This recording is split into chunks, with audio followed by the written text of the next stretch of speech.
I think I'll begin with the fact that the current state of the economy which we have right now in Afghanistan, I simply call it a free fall economy or free fall state that we are experiencing right now.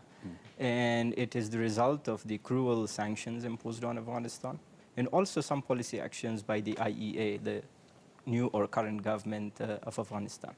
I think we have to look back at the fact that when Taliban took over Kabul last year, immediately sanctions were imposed. And at the same time, which is very important, our correspondence banking just stopped. So our private sector, our investors, our industrialists, they simply cannot do business with the rest of the world. And so higher cost of business means, laying off a lot of jobs. Close to 1 million people have lost their jobs. And please, we're not talking about 1 million people. These are 1 million families, more than 1 million families who are dependent on these jobs.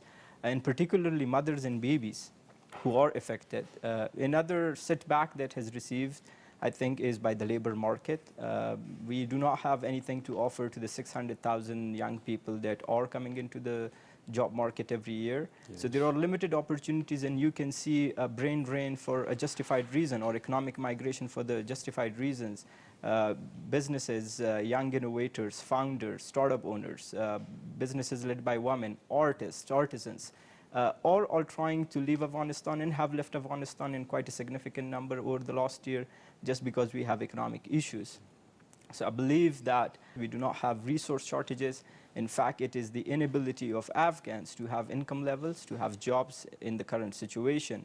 And as I said, it is the result of the indifference of international and regional powers. It is the cruel imposition of these sanctions and our inability to do correspondence banking with the rest of the world. I think the situation is extremely serious.